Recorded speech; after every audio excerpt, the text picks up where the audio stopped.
நேர்களில் ஒரு வணக்கம் மற்றும் ஒரு காணொலியூடாக சந்தித்திருக்கின்றோம். இஸ்ரேல் அதே போன்று அமெரிக்கா ஈரானுடைய போர் நடவடிக்கைகள் தொடர்ச்சியாக இடம்பெற்றுக் கொண்டிருக்கின்றது. நேற்றைய நாளிலும் கூட நாம் பார்த்திருந்தோம், ஈரான் இந்த போரை நிறுத்தத்துக்கு கொண்டு வரும் என்றால் நிபந்தனைகள் விடுத்திருக்கின்றன. அந்த நிபந்தனைகளை அமெரிக்கா ஏற்றுக்கொள்ளுமா இல்லையா, என்ன செய்ய போகின்றது என்பதுதான் பலருடைய எதிர்பார்ப்பாக இருந்தது. இது இவ்வாறு இருக்கின்ற பொழுது இறுதி நிமிடம் வரை நாங்கள் போராடுவோம், உயிரை தியாகம் செய்வோம் என்ற விடயத்தை ஈரான் ஜனாதிபதி சொல்லி இருக்கின்றார்.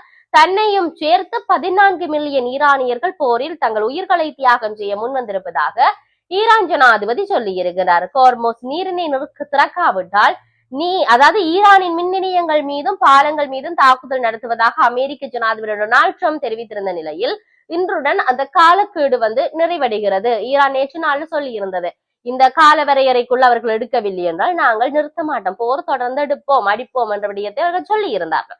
எந்த ஒப்பந்தமும் எட்டப்படாததால ஈரான் முழு நாடும் அளிக்கப்படும் என்று அமெரிக்க ஜனாதிபதி டொனால்ட் ட்ரம்ப் எச்சரிக்கை விடுத்திருக்கிறார். இவ்வாறான பின்னணியில 14 மில்லியனுக்கும் அதிகமான ஈரானிய மக்கள் இந்த தன்னலமற்ற போராட்டத்துல தங்கள் உயிர்களை தியாகம் செய்ய தயாராக இருப்பதாக அறிவித்திருக்கிறார்கள்.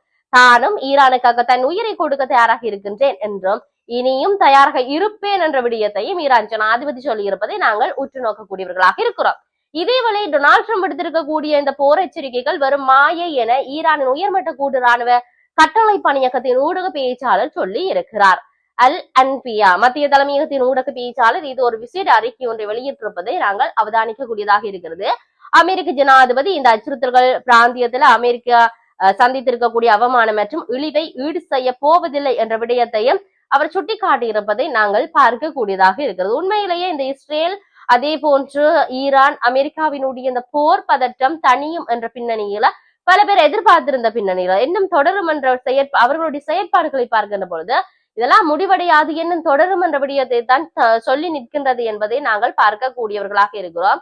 இதனுடைய தாக்கம் இருக்கக்கூடிய பல நாடுகள்ல பொருளாதார நெருக்கடி ஏற்பட்டிருக்கின்றது என்பதை நாம் யாவரும் அறிந்ததாக இருக்கின்ற பொழுது அமெரிக்கா ஏதாவது ஒரு இணக்கப்பாட்டுக்கு வருமாயின் இருந்தால்தான் பல நாடுகளுடைய பொருளாதார நெருக்கடி நீங்கும் என்பதை இன்றும் மறந்துவிட முடியாது என்பதை சொல்லப்பட்டிருக்கிறது. ஈரானின் விமான நிலையம் மீது நடத்தப்பட்ட அதிரடி தாக்குதல் சார்ந்து பல்வேறுபட்ட விடயம் வந்திருக்கிறது. மேற்கு ஈரானில் அமைந்திருக்கக்கூடிய விமான நிலையம் மீது அமெரிக்கா மற்றும் இஸ்ரேல் படைகள் இணைந்து வான்வழி தாக்குதலை நடத்தி இருப்பதாக ஈரான் அரசு ஊடகங்கள் செய்தி வெளியிட்டிருக்கின்றன. ஈரான் மெக்ரர் செய்தி நிறுவனம் வெளியிட்டிருக்கக்கூடிய முதல் படி அந்த அறிக்கையின்படி இந்த தாக்குதலினால் ஏற்பட்ட சேத விவரங்கள் மற்றும் பாதிப்புகள் குறித்து மாகாண அதிகாரிகள் தற்போது தீவிரமாக மதிப்பீடு செய்து வருகின்றார்கள் என்ற விடயமும், பிராந்தியத்தில் நிலவக்கூடிய இந்த போர் சூழல்ல ஈரானின் போக்குவரத்து மற்றும் ராணுவ முக்கியத்துவம் வாய்ந்த இந்த கட்டமைப்புகளை முடக்கு நோக்கில இந்த தாக்குதல்கள் முன்னெடுக்கப்படுவதாகவும் சொல்லப்படுகின்றது. ஆகவே எது எப்படி இருந்தாலும் பல நாட்டுல இருந்து இலங்கைக்கு பல பேர் சுற்றுலா செய்வதற்கு பல நாடுகள்ல இருக்கக்கூடியவர்கள் எந்த நேரத்துல இந்த விமான நிலையங்கள் மூடப்படும், எந்த நேரத்துல விமானங்கள் ரத்து செய்யப்படும் என்ற ஒரு உறுதியான நிலைப்பாடு தெரியாததால இலங்கைக்கு அதிக அளவிலாக வருவாயை ஈட்டி தரக்கூடிய ஒரு துறையானது சுற்றுலாத்துறை. ஆகவே அதிக அளவில் இலங்கையினுடைய சுற்றுலாத்துறையானது வீழ்ச்சி அடைந்திருப்பதாக சொல்லப்படுகிறது.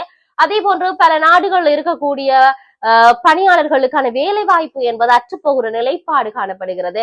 கட்டிட துறைகள் சார்ந்து இருக்கக்கூடியவர் அவர்களுக்கான முதலீடுகள், அந்த தொழிலை செய்வதற்கான உபகரணங்கள் என்பதெல்லாம் வேற நாடுகளிலிருந்து வர வேண்டிய தேவை இருந்த பொழுது அந்த பாதைகளை அவர்கள் மூடியிருப்பதனால பல்வேறுபட்ட பொருளாதார சிக்கல்களை சந்திக்க வேண்டிய நிலைப்பாடு இருக்கின்றது என்பதை இந்த இடத்தில் சொல்லுகின்ற பொழுது எது எப்படி இருந்தாலும் இந்த பொருளாதார நெருக்கடி என்பதை தீர்க்கப்பட வேண்டுமாயின் ஈரானும் அமெரிக்காவும் ஒரு சிறந்தது ஒரு கூட்டு உறவை ஏற்படுத்த வேண்டும் என்பதுதான் எல்லோருடைய எதிர்பார்ப்பாம் இருக்கிறது. ஆகவே இந்த போர் பதட்டம் தனியுமா இல்லையா என்பதை நாங்கள் பொறுத்திருந்து பார்ப்போம்.